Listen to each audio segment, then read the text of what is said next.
Queridos hermanos, me es un placer nuevamente estar aquí, debido a que en la anterior venida había tenido el privilegio de estar aquí, hermano había traído y había pasado aquí con mis hermanos. También tuve la oportunidad de conocer al hermano, su esposa.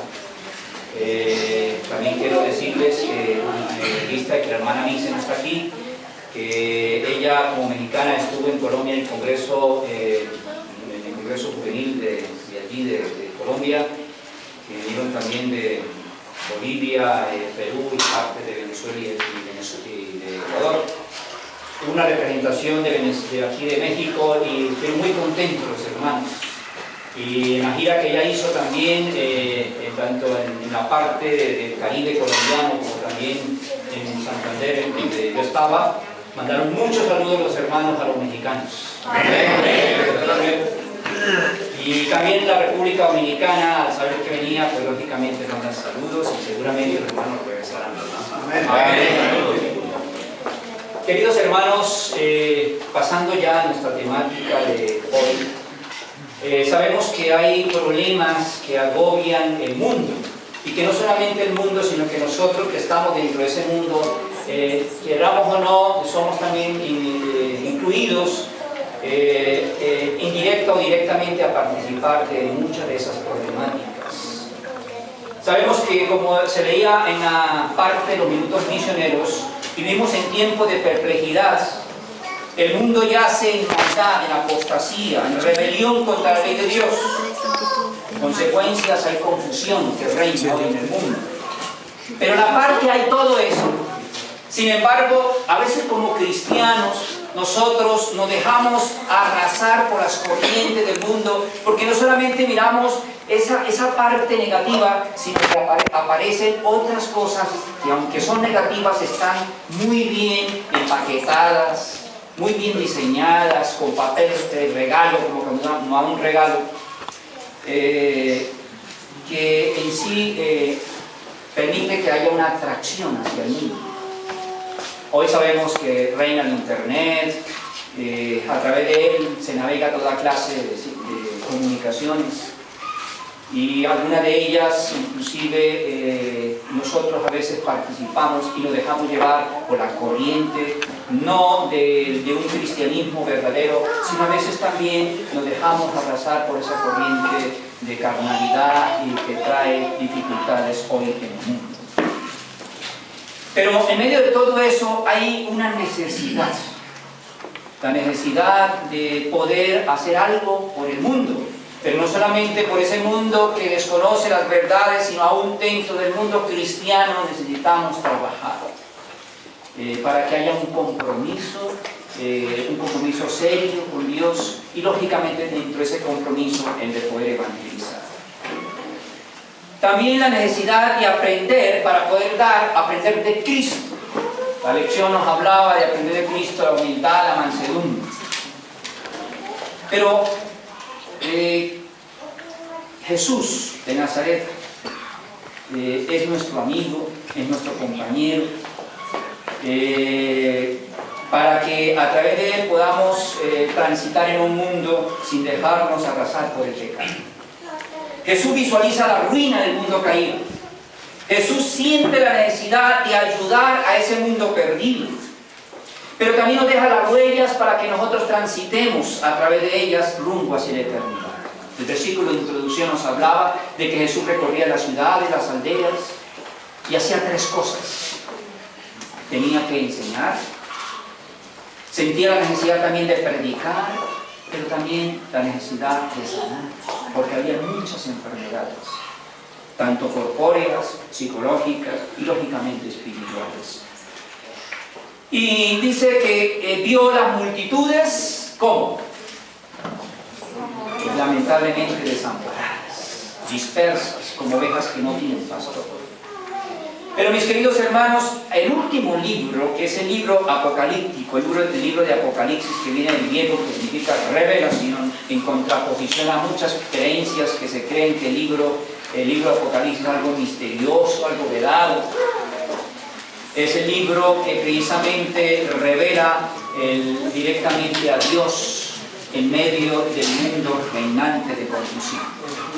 Y el versículo 1 nos dice, en el capítulo 1, versículo 1, que es la revelación de Jesucristo que Dios le dio y que Él la manifiesta a través, a través del ángel a su siervo Juan. Las declaró, las envió por medio de su ángel a su siervo Juan. Pero me llama la atención que el versículo 5 nos aclara algo y dice, resalta, y Jesucristo el testigo fiel, el primogénito de los muertos. Cuando nos habla el testigo fiel, nos recuerda inmediatamente el versículo 13 y el versículo 16 del mismo capítulo 1. Dice que en medio de los 7 candeleros, a uno semejante el Hijo del Hombre, vestido de una ropa que llegaba hasta sus pies. Y el 16 dice que tenía en su mano derecha, ¿qué cosa? 7 estrellas.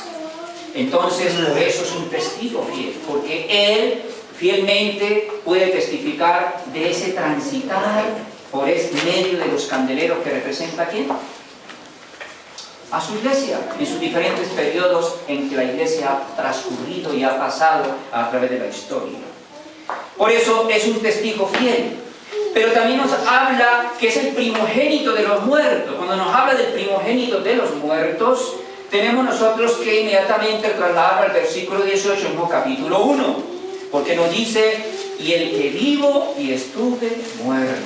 Puede testificar, pero también nos dice que ha sacado algo de ese transitar por el mundo y llegar a la muerte. Dice, he aquí que vivo para siempre, amén. Y termina diciendo que tiene algo para decirnos. Y que ese algo es importante para la humanidad. ¿Qué es lo que tiene para decirnos? Tengo la llave de ¿qué? De la muerte y del Hades, del infierno. Él tiene las llaves. ¿Y las llaves para qué son? Para abrirnos paso. Así que Satanás quiso llevarnos a la muerte eterna, pero Cristo tiene ahora un mensaje que darnos, que Él tiene las llaves y que Satanás no va a lograr su objetivo de mantenernos en la muerte eterna, sino que el que cree en Cristo, dice el evangelista San Juan, que escribió Apocalipsis, el que crea en Cristo, aunque esté muerto, él se va a vivir. Pero me llama la atención que también dice el versículo 5, que es el príncipe de los reyes de la tierra.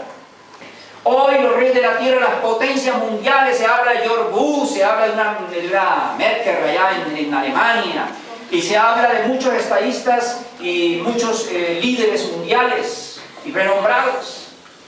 Pero ¿quién es el príncipe de todo, hermano? ¿Quién es el líder verdadero?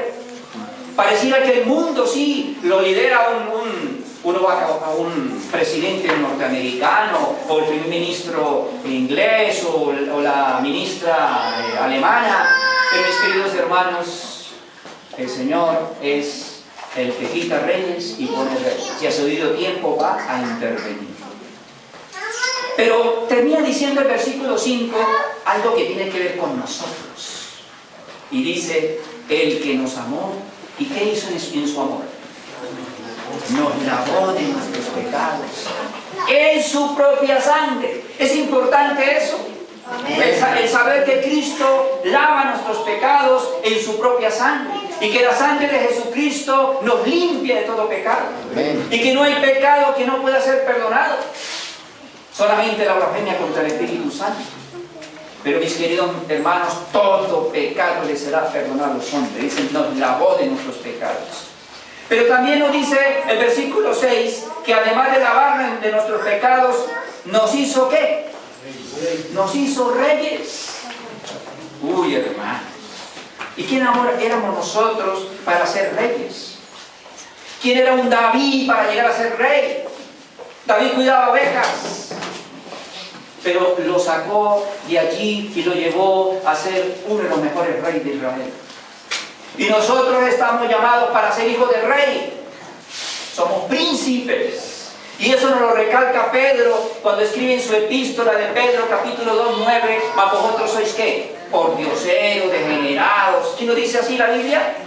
No, mis queridos hermanos. Nos recuerda que somos ¿qué? Linaje escogido. Somos real sacerdocio. Somos gente santa, pueblo adquirido por Dios. ¿Para qué? para que nos emborrachemos, para que estemos amargados en la vida. No, para que anunciemos las virtudes de aquel que nos ha llamado de las tinieblas a la luz admirable que hoy nosotros tenemos, hermanos. Y eso nos debe de llenar de alegría, de gozo. Porque los propósitos que Dios tiene, dice Jeremías 29:11, son pensamientos de ¿qué? De paz y no de mal. Dios tiene pensamiento de bien hacia nosotros, hermanos, y no de mal. Pero me llama la atención que en el versículo 20, que nos hablaba que él se paseaba en medio de los candeleros y que tenía en su mano derecha también las 7 estrellas, nos relata qué significa las 7 estrellas en su mano y qué significa los 7 candeleros. Y nos dice que las 7 estrellas, ¿qué son? Los 7 ángeles. Y cuando nos habla de ángeles, son las 7 estrellas. Y cuando se habla de estrellas, dice Daniel 12:3, que los entendidos los compara como ¿qué? Como estrellas que brillan a perpetua eternidad. Los entendidos entenderán como estrellas a perpetua eternidad. Así que estamos llamados a ser estrellas, relucientes de luz, no de tinieblas, que disipen por donde quiera que pasemos. Entonces el liderazgo lleve luz, hermanos, a un mundo que está en tinieblas. Pero termina diciendo que los 7 candeleros con los cuales él se pasea son ¿qué? Las 7 iglesias, los 7 periodos en que la iglesia cristiana ha tenido que transitar, ha tenido que pasar. Pero que en medio de ese transitar ha habido alguien que no lo ha abandonado, que ha estado en medio de la iglesia, a pesar de las circunstancias difíciles en que ha pasado la iglesia. ¿Quién ha estado en la iglesia? Cristo Jesús. Eso nos debe llenar de alegría, de gozo. Y no nos ha dejado solo el Señor ningún instante. Y dice allá en Mateo que enseñándoles que guarden todas las cosas, dice el versículo 20 del capítulo 28, versículo 20 dice, enséñeles que guarden todas las cosas, y la promesa que Él nos hace es que estará con nosotros por la cuaresma, un año por la cuaresma. No, todos los días, a cada instante, ¿hasta cuándo?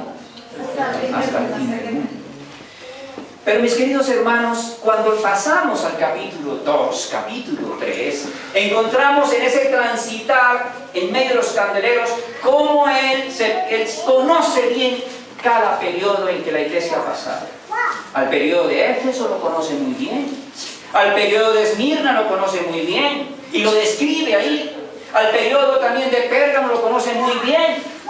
Y eso se va a ver en la conferencia, Dios mediante, de la mitad de año que se ha preparado directamente el ministerio educativo también. Vamos a mirar cómo en ese transitar, cómo Cristo presenta, nos da testimonio, porque Él es testigo fiel y verdadero de todo lo que ha ocurrido a través del transitar en la iglesia, a través de los periodos en que ha pasado, pasando de Pérgamo, Tiatira, de Sardis, Filadelfia y la Odisea. Pero me llama la atención el capítulo 4, que se narra que Jesús quiere llevar a sus hijos a entrarlos más allá de este mundo.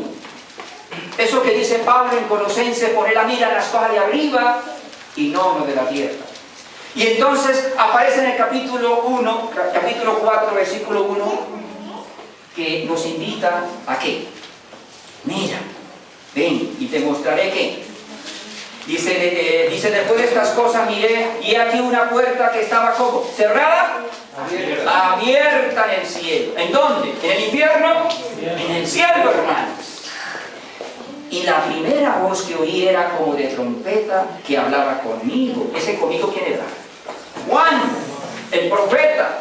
Para que ese profeta mandara lo que él iba a ver, pudiera dar testimonio ante quién.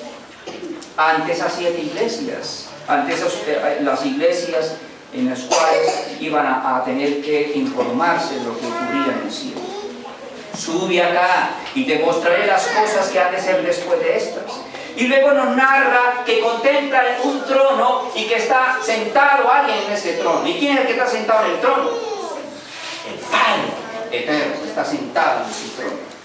Pero en el versículo 5, delante del trono, ¿quién está? Los siete ¿qué? Dice aquí, y del trono salían relámpagos y truenos y voces, delante del trono ardían 7 lámparas de fuego, las cuales nos da la definición para que no nos compliquemos la vida, porque la misma Biblia se autointerpreta a sí misma. Y entonces esa parte de las lámparas que representan, da la definición. ¿A qué representan? Las cuales son los ¿qué? Los 7 espíritus de Dios dados a toda la tierra. ¿Y los 7 espíritus a qué se refiere, hermanos? Es la plenitud ¿de quién? Del Espíritu, del Espíritu. ¿Y cuál es la plenitud del Espíritu? Vamos a mirar los 7 espíritus en Isaías 11:2. Isaías 11:2 dice, y reposará sobre él, hablando de Cristo, reposará el Espíritu de Jehová, 1. Espíritu de sabiduría, 2. Espíritu de inteligencia, 3. Espíritu de consejo, 4. Espíritu de poder, 5. Espíritu de conocimiento, 6. Y termina diciendo que el séptimo, ¿cuál es? El de temor de Dios. Así que es la plenitud de la obra del Espíritu Santo. Aquí encontramos al Padre, encontramos a quién? Al Espíritu. Pero también aquí más encontramos en el capítulo 4. Encontramos también a 24 ancianos, sentados también alrededor del trono. Pero también aquí más encontramos también a 4 seres vivientes llenos de ojos que forman como en los Juegos Olímpicos, que aparecen vía satelital. Se sacan a veces las fotografías o las grabaciones y se ve la bandera de los países participantes. Y esas banderas son seres humanos que se sientan en las gradas con sus diferentes ropajes acondicionados para que a nivel de altura, cuando se toman las fotografías o los videos, se graben todas las banderas de los países que participan.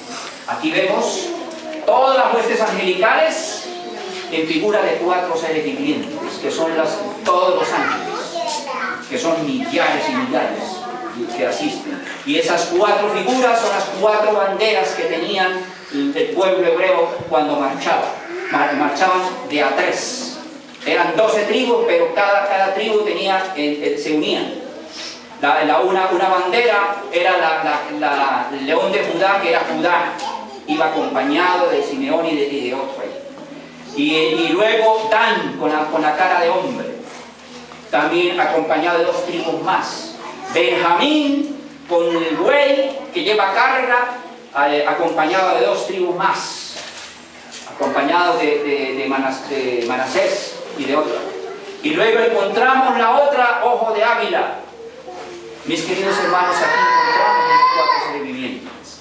Pero luego pasamos al capítulo 5 y encontramos una problemática. Y es que el que está sentado tiene un libro, pero está como el libro. ¿Cómo está el libro? Está sellado, está cerrado el libro. Y ahora la problemática no termina ahí. Encuentra que un ángel dice, ¿y quién es digno de desatar y de sellar ese libro? ¿Y qué pasaba? ¿Había alguien digno? En la primera instancia parecía que no había nadie digno, ni en el cielo ni en la tierra. Y Juan comenzó a llorar. El profeta comenzó a llorar porque sabía que ese libro era importante. ¿Y cuántos sellos tenía? 7 sellos. 7 sellos tenía ese libro. Y entonces Juan comenzó a llorar y uno de los 24 ancianos dijo, no llores, Juan, porque tengo una buena noticia para darte. ¿Y cuál es la buena noticia? Que había uno que sí era digno de abrir y desatar los sellos. ¿Y quién era ese? El león de Judá. ¿Y quién más? El león de Judá. ¿Y el que más hablaba aquí?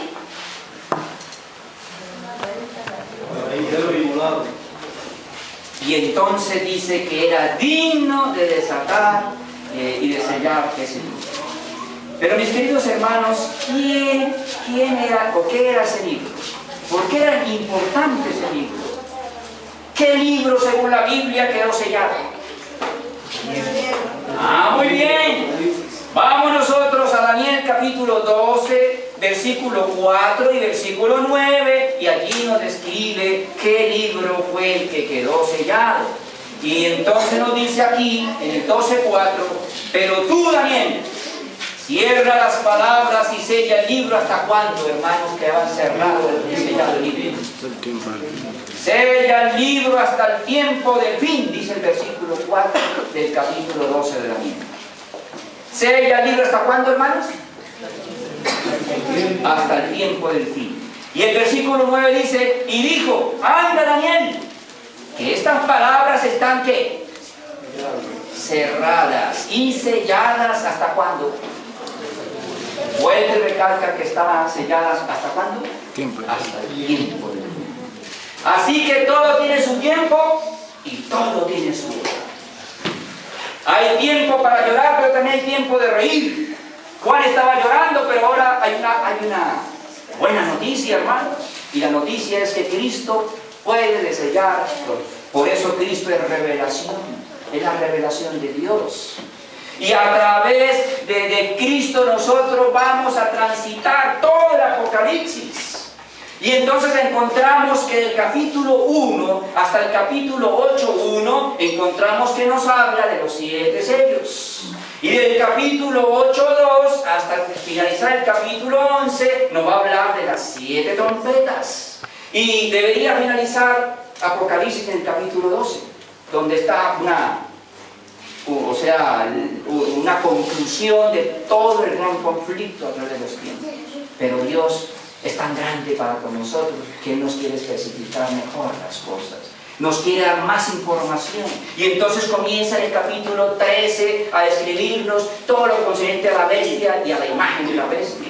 Y en el capítulo 14 la necesidad de predicar en triples angélico, y finaliza diciendo con la venida de Cristo que viene a cegar. Capítulo 15, 16, entonces nos habla también de las plagas postreras que caerán sobre la tierra. Capítulo 17 dice, pero para que ustedes conozcan quién es la bestia más detalladamente, la gran ramera, entonces comienza a describir bien con detalles el capítulo 17.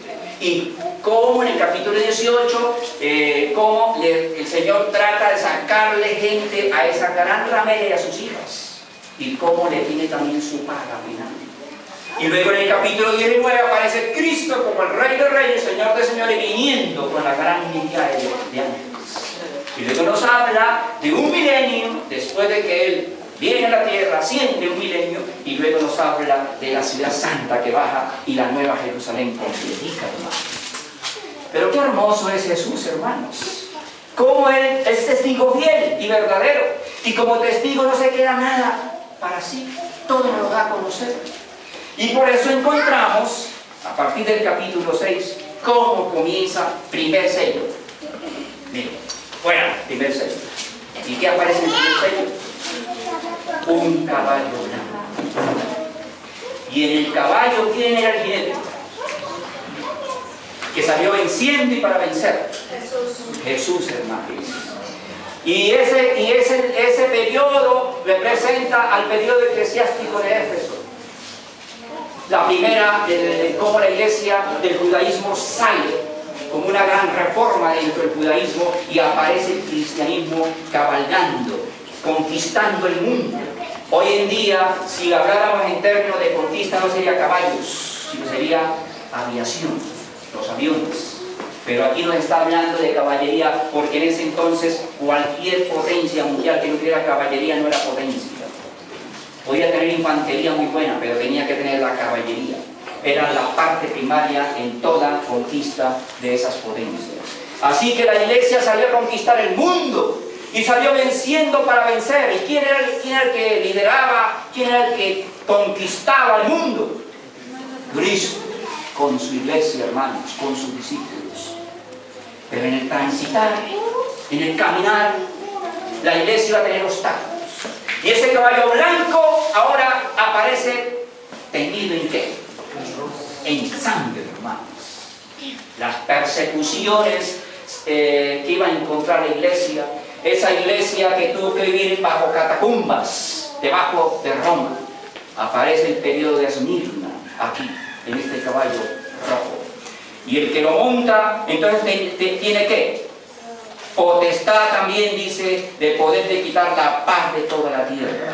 Y que lamentablemente muchos iban a morir. Pero dentro de eso, dice que iban a subir tribulación por 10 días, pero ser fiel hasta la muerte, que lleva fe. Hasta aquí la iglesia marcha viento en popa. Pero hermanos, viene lo contrario al blanco, un antónimo. El caballo blanco de la noche a la mañana ahora parece ya no tiñido en sangre, sino como negro, negro. Caballo blanco a rojo por las persecuciones. Pero la iglesia no se puede parar, sigue avanzando. Pero ahora el caballo pasa a ser negro. Y para colmo, ya comienza a haber un jinete que comienza a tratar de hacer ¿qué? Hacer negociación.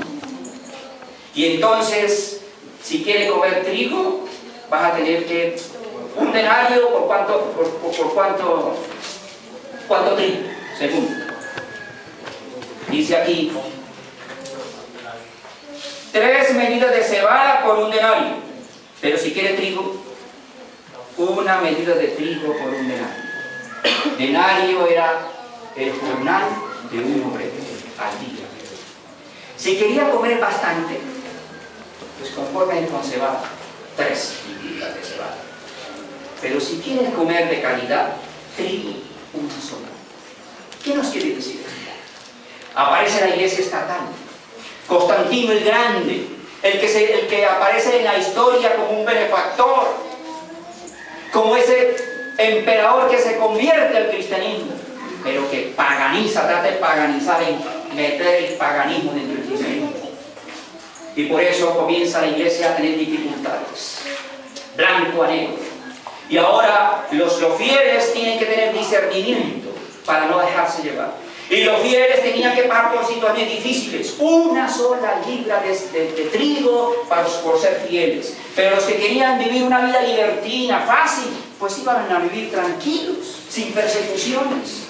Iban a tener la oportunidad de vivir dentro de una iglesia estatal, que después de ser esa iglesia perseguida, a ser una iglesia estatal. Y que prepararía la silla para que luego el pontífice romano dejase de ser pagano y apareciera el pontífice romano cristiano en el año 538, que es el siguiente periodo, que aparece con el caballo como ya no es negro. ¿Y qué significa el caballo amarillo? Muerte, hermano. ¿Y quién monta el caballo? Dice la muerte. ¿Y quién le sigue? El sepulcro está ahí. Como que dice, va a matar y ahí va cayendo el país. Que es precisamente el periodo que se conoce como Tiatira. Ese periodo donde Jezabel se embriaga de la sangre de los santos. Donde la iglesia ahora persigue a los fieles. Y ya no son los paganos, son los cristianos. Los que se dicen llamar cristianos, pero que no lo son. Pero afortunadamente hay unas pocas personas en Tiatira que no han bebido lo que ellos llaman, no han participado de la doctrina de Satanás, de los demonios, y no han seguido a Jezabel. Esos pocos valdenses, hugonotes, cátaros, y que posteriormente llevan a que aparezca ya no los caballos, sino aparezca un altar. Porque hasta aquí ya deja el periodo de Tiatira del 538 a 1517, cuando ya España, Portugal, que eran católicos, dominaban el mundo. Ya el mundo había sido conquistado. Ya lo tenían en sus manos. En 1517 cuenta la historia que allá en China llegaron las embarcaciones portuguesas y tomaron posesión del último reducto de esa nación oriental. Y entonces el cristianismo había doblegado, había dominado el mundo. Ahora se necesitaba cambiar la estrategia. Ya no era la cruz, emblema de Roma, sino apareció ¿qué? El altar, la justificación por la fe. En 1517, mientras llegaba la embarcación de los 31 de octubre, estaba colocando las 95 tesis de Lutero en la Catedral de Wittenberg. Porque el primero de noviembre se celebraba la fiesta de ¿qué? De todos los santos, donde venían de todas partes a querer ganar indulgencias, al venir a hacer peregrinaciones, a mirar un pedacito de la cruz de Cristo, un pedacito de las espinas que dieron a Cristo y una cantidad de cosas, hermano, una mercadería terrible que ya había comenzado con el caballo negro, esa mercadería. Y entonces ahora se necesitaba que apareciera ese altar. Y entonces la justificación por la fe tendría que cumplir esa labor, iluminar la tierra con el nombre del Señor, pero no un Jesús aparentemente que está detrás de una cruz que es el emblema no del cristianismo sino del romanismo, porque la cruz no apareció dentro del cristianismo, mis queridos hermanos. ¿Sí? ¿Alguien lo puede comprobar que apareció dentro del cristianismo? No, apareció dentro de Roma. Todos los romanos llevaban las cruces cuando iban a invadir a una nación, y si no les abrían las puertas comenzaban a levantar cruces alrededor. Y todos los de esa ciudad sabían que esas cruces eran para ¿quiénes? Para todos los líderes, los dirigentes de esa ciudad que no abrían las puertas para que Roma les conquistara. Y entonces psicológicamente sabían lo que les esperaba. Y Jesús fue a la cruz, no porque él era un privilegio ir a la cruz, sino ¿a quién reemplazó? Jesús en la cruz. A un personaje muy bueno, que la historia habla de una persona demasiado benévola, que hacía bien, que no le hacía daño a nadie. ¿Sí dice la Biblia así? No. ¿A quién reemplazó, hermano? A Barrabás. ¿Y quién le acompañó? Dos angelitos alrededor. No, mis queridos hermanos, dice que eran ladrones. Y que hay un buen ladrón, aunque nosotros sabemos que un ladrón no es inmune. Sí dice que fue buen ladrón porque se arrepintió al final. Y cuando el uno le dice, a otros no te puedes salvar a ti, sálvate a ti mismo y sálvanos a nosotros.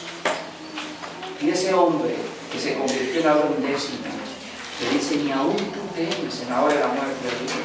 Nosotros estamos aquí por nuestro mal que hemos hecho, pero este hombre nada ha hecho.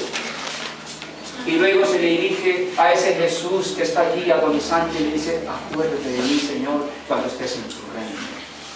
Jesús dice que escuchaba eso como la mejor melodía, que era como un rocío para esa alma que estaba sedienta, que esa alma que sufría el desprecio de su nación, que a lo suyo vino y lo suyo no le recibió. Pero mis queridos hermanos, ese evangelio tiene que alumbrar la tierra con la gloria de Dios. Amén. Amén. Ese evangelio tiene que predicarse al mundo. Y por eso tenía que presentarse unas señales para los cristianos protestantes que aparecen en este sector aquí del altar. Y que se escucha una plegaria del altar diciendo, porque había sangre alrededor del altar. Y la plegaria era ¿qué? ¿Hasta cuándo, Señor? ¿Hasta cuándo qué?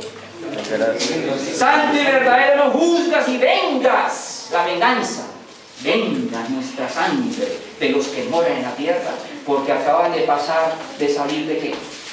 De la gran tribulación, donde apareció los 1260 años, que si no fueron acortados ninguna carne se salvaría, donde Jezabel se embriagó de la sangre de los santos, donde masacraron a millones de cristianos, a cátaros, a los valdenses, y a una cantidad de luteranos, de wesleyanos y aquellos que no le sujetaban a Roma. Pero entonces dice, ¿hasta cuándo el Señor va a juzgar? Y el versículo 11 da la respuesta, la parte final. Le dice, hasta que se completen. ¿Hasta que se completen qué?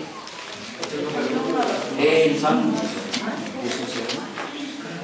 Así que todo está diseñado en el plan de salvación, no todo está al azar. Dios tiene también un número de salvos, un número especial. Cuando un número se cumple, entonces los vientos serán ¿qué? Los humanitos, hermanos. Y por eso aparece una primera señal, un terremoto. 1755, el 1 de noviembre, que se celebraba aquí, el Día de Todos los Santos, que las iglesias católicas estaban repletas. El centro fue Lisboa. Hubo ese terremoto y se desplomó, muriendo una cantidad de personas. Gente que salió al malecón, que tuve la oportunidad de verlo, conocerlo, tanto también la catedral, tuve la oportunidad de verla. Cuando trabajé allí, dice que se desplomó ante sus olas, se fueron hacia Juan del mar, murieron cantidad de personas. Pero ¿qué objetivo tenía eso, hermanos? Pero luego vino otra señal posteriormente, y era señal que el sol se convierte en ¿qué? En sangre. Dice que el sol se convirtió en tinieblas, o sea, no alumbró. Mediodía, como ahora, que ya estamos aproximando el mediodía, y de pronto el sol se oscurece. Todo queda oscuro. Las gallinas vuelven a su corral, solamente el hombre está preocupado, porque sabe que eso no es normal. Y ahora comienzan a hablar así, oiga, Dios mío, el mundo se va a acabar. Y hasta los ateos tienen que comenzar ahora a mirar a ver qué es lo que pasa. Y entonces, ¿será que el mundo se va a acabar? Y para colmo, la noche tétrica. Llega a medianoche y ya a medianoche, noche de verdad, según el reloj, y aparece la luna, pero ¿cómo? Así que comienza el 20 de mayo, comenzó el 19 y termina con el 20 de mayo con luna en sangre. Esto ocurrió en 1780, el 19 de mayo al 20 de mayo. Pero luego había otra señal, otra tercera, que narra aquí. ¿La caída de qué? Aquí se estrella. Muchas personas dicen, mire, la Biblia es anticientífica. ¿Cómo le ocurre que estrellas? Una estrella, la estrella solar son 9 planetas. Eso es ignorancia. Pero es que la Biblia fue escrita por lenguaje de hombres, que en su época se creía que los meteoros eran estrellas, como también los católicos creían que la Tierra era ¿qué? Plana, no redonda. Y el que decía que era lo contrario, que era redonda, lo mandaban ¿a qué? A matar. Y el problema no era en la Biblia, porque la Biblia decía que la Tierra ¿cómo era? Y sigue diciendo que es redonda. Por eso Cristóbal Colón dijo de frente, no por los lados. Me voy de frente hacia Catay, me voy hacia la India. Y cuando llegó aquí, llegó a las islas allá de las Bahamas y de República Dominicana, que le llamó la Española, que yo que ha llegado a la India. Y por eso nos colocaron indios, y los indios son otros hermanos. Nosotros éramos aborígenes de estas tierras, pero él creyó que había llegado hecho a la India, porque él sabía que la tierra era redonda, hermano. La Biblia lo decía. Era una creyente. Y hasta los científicos están comenzando a investigar, aunque no creen, si no tienen que investigar a ver qué es lo que está pasando. Si será factible todo esto. Y ven problemas astronómicos, ven que los efectos de invernadero, que hay situaciones en el mundo cósmico. Mis queridos hermanos, ¿pero qué propósito tenía todo esto? Esto tenía que ver con que antes de Yom Kippur, antes del día de la expiación, se tenían que tocar el primero del mes Tisri. ¿Qué se tocaba? Anunciando, recordándoles que se acercaba el día de qué. Ya la Pascua había pasado, ya el Pentecostés había pasado, el derramamiento del Espíritu Santo ya había caído sobre la primera iglesia cristiana, pero se esperaba el día de la expiación, Yom Kippur. Y entonces ahora las Biblias que los cristianos protestantes las tenían por allá ya empolvadas en el Salmo 91, en el Salmo 23, por allá empolvaditas, ahora tuvieron que agarrar ahí los nudos como que estas situaciones que están ocurriendo, ¿qué pasa? Y comenzar a estudiar. Y uno de ellos fue Guillermo Bautista, que había dejado de ser bautista y se había dejado arrastrar como muchos jóvenes nuestros por las corrientes filosóficas de su época, los deístas, que creen que Dios hizo el mundo y luego se fue y lo abandonó y lo dejó ahí, y ahora el mundo por ahora está así como está. Y entonces él dijo, no, pero eso no puede ser. El Espíritu Santo comenzó a llamarlo y comenzó a mirar las Escrituras paso por paso y no pasaba de un versículo a otro sino lo entendía, tomando las concordancias bíblicas hasta que llegó a Daniel 8:14. Y entonces se detuvo allí y entendió lo que hoy para nosotros entendemos la doctrina en estas tardes y mañanas. Pero mis queridos hermanos, termina diciendo aquí el versículo 17, porque el gran día de su ira ha llegado. Y J. Miller creyó que la purificación del santuario tenía que ver con la venida de Cristo, y predicó que Cristo venía desde la primavera del 43 a la primavera del 44. Vino un hombre, que le dijo: oiga, hermanito, pero resulta que la primera tiene que ver con la Pascua, eso tiene que ver con Yom Kippur, tiene que ver con día de expiación. Entonces dijo: Cristo no viene en la primavera, Cristo viene en el día de Yom Kippur. Entonces dijo: no es en primavera, sino es en otoño. Y esperaron entonces al 22 de octubre la venida de Cristo, pero seguían esperando a Cristo que venía a purificar la tierra. Y se olvidaron de Hebreos 9:24 y Mateo 24:26. ¿Recuerdan que dice Hebreos 9:24? Porque Cristo no entró en santuario hecho de ¿qué? De manos. Sino a dónde tenía que entrar. Al mismo cielo. Y Malaquías 3:1 nos confirma eso. Que el Señor entró súbitamente ¿a dónde? A su templo. Antes de que venga el día terrible, entraba a su templo.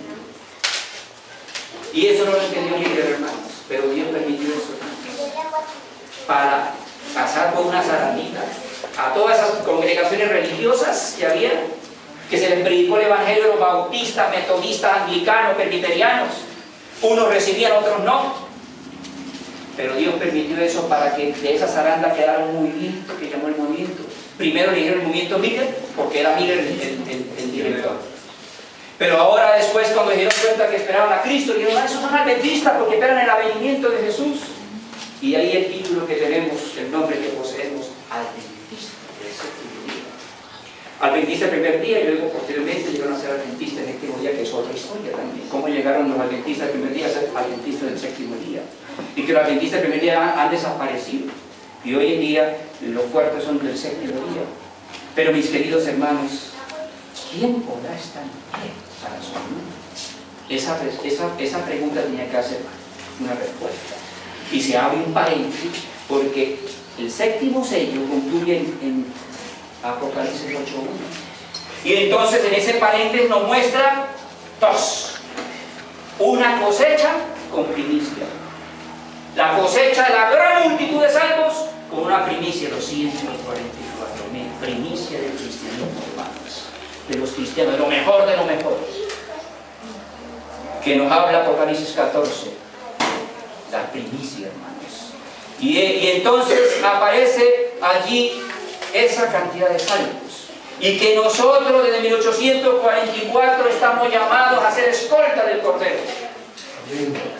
Porque a partir del 44 ya no somos gentiles, sino pasamos a ser israelitas, según la adopción. Porque hablaba de la plenitud del mundo gentil, es decir, que los gentiles que eran niños llegarían a ser preletóricos, a llegar a la estatura de Cristo, que dice Efesios 4:13, hasta que todos lleguemos a la estatura de Cristo. Al llegar a la estatura de Cristo aceptaríamos la luz que Cristo tuvo respecto al sábado, respecto a la parte sanitaria, y respecto también a la organización de acuerdo al plan de Dios. Y por eso el adventismo recibió todo eso, hermanos. O somos primicia, o nos quedamos a la vera del camino. Personas que no han tenido la oportunidad de conocer Dios es justo, hermanos. Quizás están nuestros padres, que no han entendido el mensaje de salvación que nosotros hemos entendido. Entonces el Señor tiene su parte en la gran noticia, pero finaliza diciendo: y cuando se abrió el séptimo sello, fue hecho silencio al cielo. ¿Por qué? Como por media hora. ¿Por qué, hermanos, hubo silencio en el cielo? La venida de Cristo. Bendito sea el nombre del Señor. Cristo viene por su iglesia. Cristo viene por su primicia y viene por su cosecha. Y estarán en pie para dar bienvenida. 144.000 que hayan muerto sin conociendo el mensaje de salvación del Dios angélico, tendrán que resucitar. Por eso hay una resurrección parcial antes de Cristo venga. Se llama parcial porque es antes de Cristo venga. Se tendrán que levantar del polvo de la tierra. Porque hay primicia, tiene que haber parte de muertos y parte de vivos. Porque así se dieron las cosechas. La primera fiesta, que era corderos, tenía que ver con quién, con la cosechita de los patriarcas. ¿Y quién fue la primicia de los patriarcas? Uno que sin ver muerte lo llevó Dios, Enoc. Y uno que bajó a la sepultura y resucitó, de los patriarcas, el último patriarca. Y de la cosecha de las tribus de Israel también encontramos lo mismo. Uno que se le haya llevado Dios sin ver la muerte, y los otros que, aunque bajaron a la sepultura, hayan resucitado. Dice la Biblia que cuando Cristo murió hubo un terremoto de tierra y los sepulcros se abrieron y muchos de los que estaban allí se resucitaron de todas las edades anteriores como primicias. Y dice en Efesios 4:8 que cuando entró, así como entraron los emperadores que conquistaban, emperadores romanos que conquistaban otras naciones, traían esclavos para ser presentados como príncipes. Así entró Cristo. Abren la puerta y entra el Rey de Gloria. Y Cristo entró y se llevó consigo cautiva la cautividad, llevó cautivo de la muerte para ser presentados también allí. Que son los que hablaba la mano, los 24 ancianos, de esos que están allí, que nos han redimido de la tierra. Pero mis queridos hermanos, bendito sea el nombre de Dios, que el cristianismo también tiene una primicia. ¿Y la primicia es lo peor? ¿Siempre a Dios se le da lo peor? Por eso es la escolta del Cordero, que tienen sus nombres bien escritos en su frente y en su mano. Saben que lo que tienen que hacer. Y entonces son los 144. Así que, queridos hermanos, Dios nos bendiga, porque Cristo es la luz que ha venido a este mundo que está en convulsión, en problemas, para llevarnos a su reino, a un reino de paz. Y nos invita a participar de él, queridos hermanos, queridas visitas. Si oyeres hoy su voz, nos manda a que no endurezcamos nuestros corazones, que le abramos nuestro corazón y que le digamos: Señor, toma mi vida para que tú la transformes. Yo quiero participar de su reino. ¿Cuánto queremos hacerlo en esta mañana?